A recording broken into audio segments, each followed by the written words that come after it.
నాగర్ కర్నూలు జిల్లా కల్వకుర్తి నియోజకవర్గం వెల్దండ మండల కేంద్రంలో గిరిజన ఆరాధ్య దైవం శ్రీ శ్రీ శ్రీ సంత్ సద్గురు సేవాలాల్ మహారాజు 287వ జయంతి ఉత్సవాలు ఘనంగా నిర్వహించారు.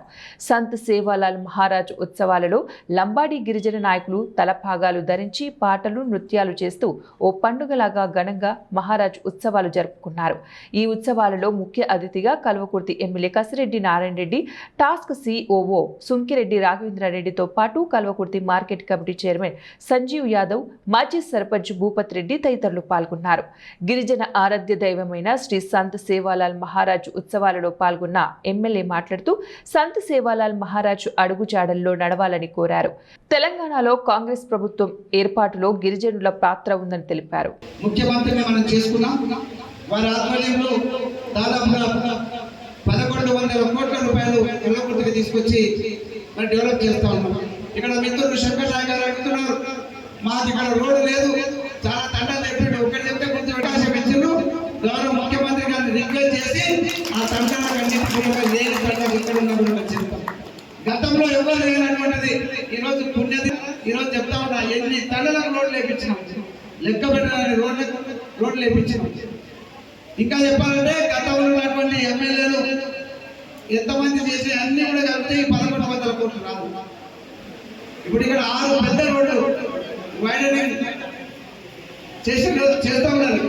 పెద్ద రోడ్లు కూడా చిత్రకంగా వెళ్తుంది, కోట్ల నుంచి కల్వకుర్తికి వెళ్తుంది. ఇవన్నీ ముఖ్యమంత్రి గారి ఆధ్వర్యంలో రేవంత్ రెడ్డి గారు మనం అడిగినప్పుడే చేస్తూ ఉన్నాడు. ఇవన్నీ చేస్తాం. కానీ చాలా సంతోషకరమైనది ఏంటంటే గిరిజనులకు ఏదైనా ప్రభుత్వం ద్వారా ఏ లబ్ధి పొందినా కూడా వాళ్ళు దాన్ని అందిపుచ్చుకొని డెవలప్ అవుతున్నందుకు ప్రభుత్వం కూడా సంతోషిస్తాం.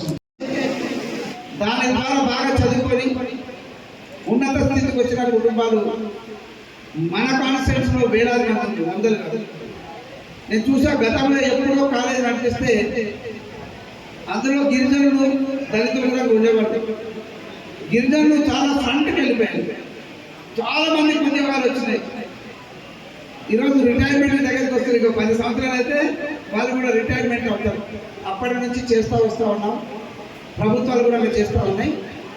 తర్వాత ఎవరు అడిగినారు, ప్రభుత్వం ద్వారా ఎవరు అడిగిన ఇంతవరకు వస్తున్నటువంటి డబ్బులు ఇప్పుడు కూడా మాకు సహాయం అందాలని చెప్పేసి మోడల్ లోన్ సంజీవ్ గారు అడుగుతున్నారు.